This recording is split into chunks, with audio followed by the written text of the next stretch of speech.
સુરત શહેરમાં ગુનાખોરીનો ગ્રાફ સતત વધી રહ્યો છે ત્યારે સુરતના ઉધના ખાતે ફાઇનાન્સરની ઓફિસે કરેલા ફાયરિંગ મામલે વધુ એક આરોપીને ઉધના પોલીસે ઝડપી પાડ્યો છે। અગાઉ 3 આરોપીઓને ઉધના પોલીસે ઝડપી પાડ્યા હતા તો મુખ્ય આરોપી હજુ પણ પોલીસ પકડથી દૂર છે।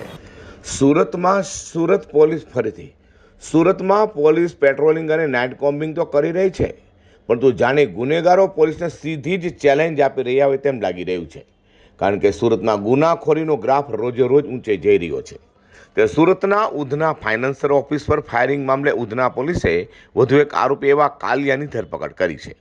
અગાઉ ફાયરિંગ કેસમાં 3 આરોપી ઝડપાયા હતા, જેમનો વરઘોડો પણ પોલીસે કાઢ્યો હતો। હજી ફાયરિંગ કરનાર મુખ્ય આરોપી ગુરમુખ વોન્ટેડ છે અને તેને ઝડપી પાડવા પોલીસ ચક્રો ગતિમાન કર્યા છે। તો ઝડપેલા આરોપી પાસે ફાયરિંગ કરવામાં આવેલી ગન બેગમાં રાખવામાં આવી હતી અને ફાયરિંગ કરવાનો પ્લાન ઘડતી વખતે પણ કાલિયા ઉપસ્થિત હતો, જેને લઈને પોલીસે તેની ધરપકડ કરી છે। થોડા દિવસ અગાઉ ઉધના પોલીસ સ્ટેશન વિસ્તારમાં ફાયરિંગની એક ઘટના બની હતી।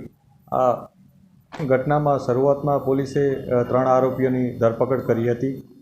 આ ઘટનામાં કુલ 6 આરોપીઓ સામેલ છે, જેમાંથી ચોથો આરોપી, જેનું નામ અમૃતાંશ ઉર્ફે લુલિયા રાજપૂત છે, એ મૂળ જોનપુર યુપીનો રહેવાસી છે। પોલીસે એને આઈડેન્ટિફાઈ કર્યો હતો અને ઉધના પોલીસે એની ધરપકડ પણ કરી છે। એની પાસે એક વ્હીકલ છે, એ પણ પોલીસે જમા લીધું છે।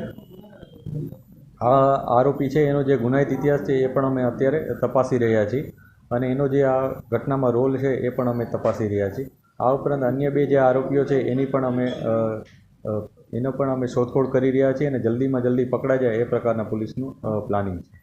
સુરતના ઉધનામાં ફાઇનાન્સરની ઓફિસમાં ફાયરિંગ કરનાર અત્યાર સુધી 4 આરોપીઓ ઝડપાય છે, ત્યારે મુખ્ય સૂત્રધાર એવા ગુરુમુખને ઝડપી પાડવા પોલીસે ચક્રો ગતિમાન કર્યા છે।